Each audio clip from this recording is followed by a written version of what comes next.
Hey everyone, in this video I'm going to be talking about how your thoughts create your reality and how you can take advantage of that. So to get started, what do I mean when I say our thoughts create our reality? Well, one way of looking at this, or one interpretation of this, would be the idea that the world is made up of consciousness and thus what you think, you experience. But that's just one interpretation of it. I think a more down-to-earth and simple way of looking at the idea of your thoughts creating your reality is that your thoughts influence your moods. Your moods influence your decisions. Your decisions influence your actions. And your actions influence your circumstances. And then those circumstances go on to further influence you in all aspects of your life, going back to your thoughts and your feelings and your other circumstances. And at that point you can see how one little thought can spiral to make a lot of difference. Because if you're thinking, oh, I'm so depressed, I don't like the world, I don't know what to do, I can't help myself, I can't do any better, then you feel bad, your energy is sapped, your motivation is sapped, and so you don't do anything to improve yourself because you feel hopeless. And because you don't do anything to improve yourself, your situation worsens, because in life there's a natural decline, everything decays. You have to always be working if you want to stay on top of things.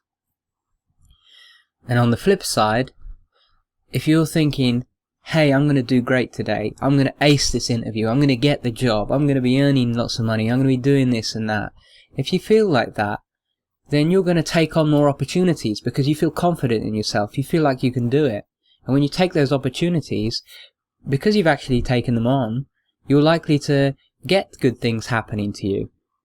It's not all just about this idea of, hey, if you think great things, you're going to have someone mail you an envelope with $1 million. It's not about that. It's about the fact that the more positive you think, the more you embrace the idea that everything's going to work out great, the more you can just go out and do the things that will make the things be great.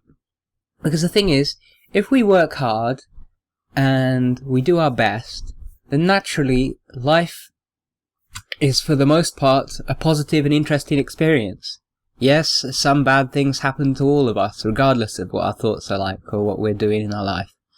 But the fact is, you can get the most out of it by thinking well and thinking positive. Because the thing is, only half of your life is your circumstances and the things going on around you. The other half is the internal world. And if you darken that internal world, you turn off all the lights and you say it's going to be a horrible time, then that internal world that you're dealing with all of the time is already in that state. So even when you do get good things happening to you, even if money lands in your lap, even if the job you want lands in your lap, even if the partner you want lands in your lap, then you're not going to appreciate it because inside you're not feeling that. Inside you're somewhere completely different. And it's more important to get the inside world right than the outside world. Because if you're positive and on top of the world, then you can be, in prison in a little cell. And if you're able to conjure up that feeling within yourself, then you won't suffer the fact that you're in prison because you're mentally somewhere else. Whereas the opposite is true. If you're living in a mansion, got all the money in the world, you're famous, but you don't have the inner world right, then you're not going to feel it. You're going to feel poor, even though you've got all those things. This is why there's a lot of confusion. People say, for example, money doesn't buy happiness and all this, and it's the truth. Money doesn't buy happiness. Your things don't get you that happiness. That doesn't mean those things are bad. In fact, no, those things are good. It's good to have money. It's good to have health. It's good to have a good job, and you should aim to have those things. But you should aim to be happy first, and then have those things as a result of that happiness and as a result of what you're doing in the world. If you seek only those things without the happiness to back it up, then even when you get those things, you're still not going to be happy. The money landed in your lap doesn't just instantly go, oh, look, you're happy now. It doesn't work like that. But if you're happy, then, even someone giving you $1, you're going to feel better about that. You're going to feel good about that because you're happy anyway and something nice happened to you. Someone was nice to you.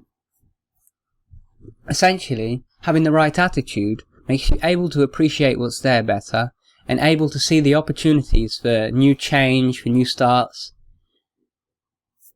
and trying to do the things you want to do in the world without having the right thought behind it, without having the right attitude to it, is like trying to run a computer without an operating system. There's nothing there running on the hardware. You know, you can have the ideal body, you can have the ideal possessions, you can be in the ideal location, but if you haven't got your thoughts set up right, then you're not going to maintain that, you're not going to enjoy that, and so on. And the other thing is, say you're in a bad place in life, say you don't know where you are, you don't know where you're going and all of that, then by picking up more positive thoughts, by learning to appreciate the things that you have, to be grateful, and to find joy in the small things, and to be hopeful for the future, then you're encouraging that future to happen. Because in fact, most of the futures that we cut ourselves off from, we only cut ourselves off because of our own negative thoughts. We limit ourselves, we tell ourselves we can't do this, we tell ourselves we can't do that, we tell ourselves we don't have the energy for that. But the thing is, if you believe you can do something, if you set your mind to it and you say, I am going to do this, then you'll get it done. You know, a great example of this is if you ask someone what they want in life, they'll deliberate for a bit and they'll say something like, oh, I want money, I want a house, I want good health. But you ask them how much money, what size house, what exact house or whatever, they won't be able to give you an answer. And this is one of the big ways we limit ourselves, is we don't decide what we want. We don't actually decide on something that we want. And once you decide on something you want, then you start working to get it. Because say you decide you want this job. Well, you know, for this job you need these qualifications, you need to apply to this place, and so on, so you go and you do it. If you just say, I want a job, you don't know where you're going to apply, you don't know when you're going to apply, you don't know if you're going to apply, you might not. So, a large part of it is knowing what you want. So you have to direct your thoughts to a purpose. You have to find your purpose and passion in life, which I've got a video about, and I'll link that at the top. And then you need to head in that direction, you need to pursue that, and you need to have your thoughts in the right place. You need to have them already at the end destination. In other words, don't look at it as like some lofty goal that maybe you will accomplish or maybe you won't. Look at it as something that's a done deal, and all that's left is just for you to take the steps needed to get there. Because when you do that, and when you start treating it like something that's already happened, that's set in stone, then your mind accepts that, and your mind says, okay, look, we've done it, so now I'm going to get there. Your mind reacts as if it has happened and as if you're capable of doing it. And at that point you become capable of doing it. Because the fact is, we're all capable of whatever it is we want to do. The only reason we seem to not be is because we believe we're not. And a lot of the time we believe we're not because at the moment we're not. You know, we haven't learned the skills, or we haven't got the experience. But you don't get the skills or the experience unless you start working hard and hard and hard. Because, you know, to pick up a skill, you need to invest hours and hours and hours into it. You can't just click your fingers and be good at it. You know, there's natural talent, but then there's actual skill that you learn. And the fact is, all of these things that you want in life, you're going to have to work to get there. And if you don't start now, then you're missing out. You're going to set yourself up for failure because, you know, our time here is limited. We don't know how long we're going to live. We have a limited time on this earth, so why not put it to the best use and go and start doing something? I want you to believe that you can succeed, because the fact is you can. And it doesn't matter how much doubt you have in your mind right now, you really can succeed. Even if you don't feel it, you just have to think about that for a moment. Think about what you would do in the world if you knew you could succeed at anything. And go out and start doing it. Now I'm sensing a bit of overlap in this video with the video about finding your passion and purpose in life. So I want to focus a bit more on actually directing your thoughts in the right way. Now the first thing about directing your thoughts is that you really want to make sure that they're all positive, or as positive as possible. In other words, even the bad things that happen to you, even, you know, your regrets, even the anger, even the sadness, even the mourning of someone you've lost, that kind of thing. You have to look at those things and say, okay, I feel those things, but there's also something to gain from it. In other words, if you've lost someone, you've gained all the experiences that you've had with them. You've gained the experience of having lost someone and having to deal with that, which has made you a stronger person. And it's the same, if you've got anger towards someone. Yes, you have the feeling of anger, but you've also gained a lesson from it. You've gained some self-control from not lashing out based on that anger. And so if you flip things and you look at them from another perspective like this, you can start to treat even the negative things as more positive. It's not about making them all, flowers and happiness and, oh, everything is great. It's not that. It's about turning every situation into the most positive one that you can. Because otherwise it's a missed opportunity. A really good quick way to see what you actually are thinking a lot of the time is to take a look at how you talk about yourself. In other words, if you're very self-defeatist and you're kind of always putting yourself down and making it sound like you're less than you are, or always, apologizing for things you do or that kind of thing, then obviously you're lacking belief in yourself. You have an unnecessarily low standard of viewing yourself. And so that needs correcting. Now I want to share with you all a really fun experiment that you can actually do yourself. I want you to pick a colour of car. Just a colour of car, and you're gonna, next time you go outside, you're gonna look and see how many of that colour car you can see. Now just focus on that colour of car, not any others. Your goal is to see how many of those you can notice. And don't go out and actively look for them, just look for them when you're already outside, when you're walking somewhere, or when you're going to work or whatever. Just look out for that particular colour of car. And what you'll tend to notice is that there's actually a lot more of them than you thought. And so why have you suddenly noticed them all now, just by paying attention? Well, that's the thing, is our brain is set to not pay attention to things that it doesn't think are important. And this doesn't just go for the colours of the cars that you see on the street. This goes for everything. This goes for the opportunities that we miss. This goes for the people that we might have had a great friendship with and we just didn't even notice them passing us by on the street, or, sitting next to us at the bar or whatever. We are filtering out so much of what goes on around us. It's not that we're not physically seeing it. We see the people, but we don't pay any attention to them. We walk through a busy crowd of people. If you walk past, 100 people, you probably couldn't remember one detail about any of them, except maybe one person who's caught your eye or whatever.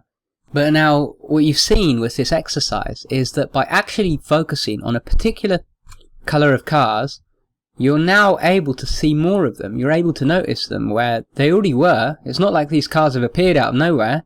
They were there, but you weren't focusing on them before.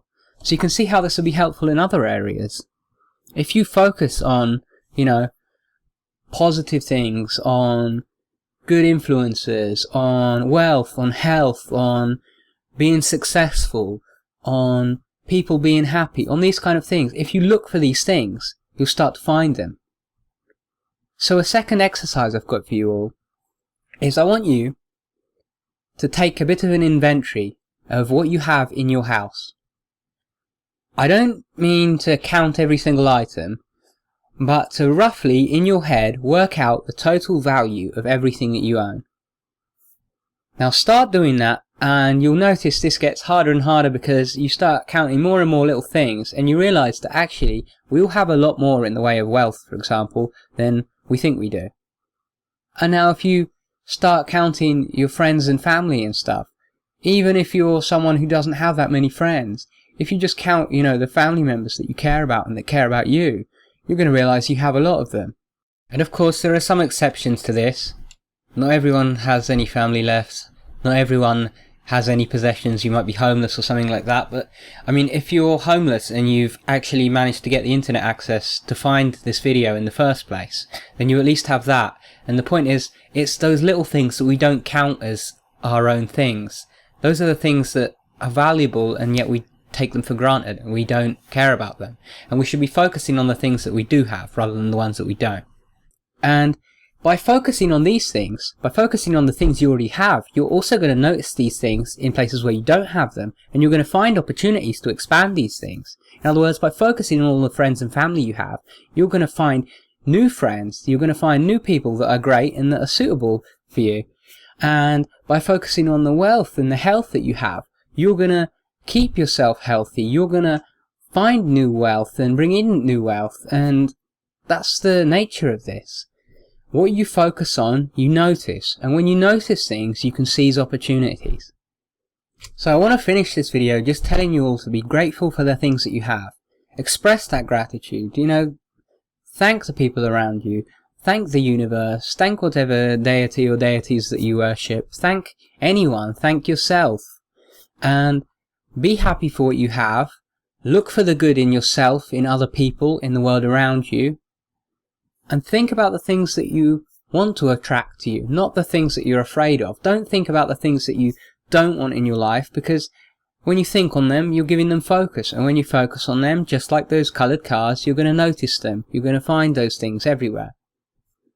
It's like if you're looking in the mirror for a fault in your appearance, you're going to find a fault in your appearance, because everyone has faults. And when you're looking for one, you're going to find one easily.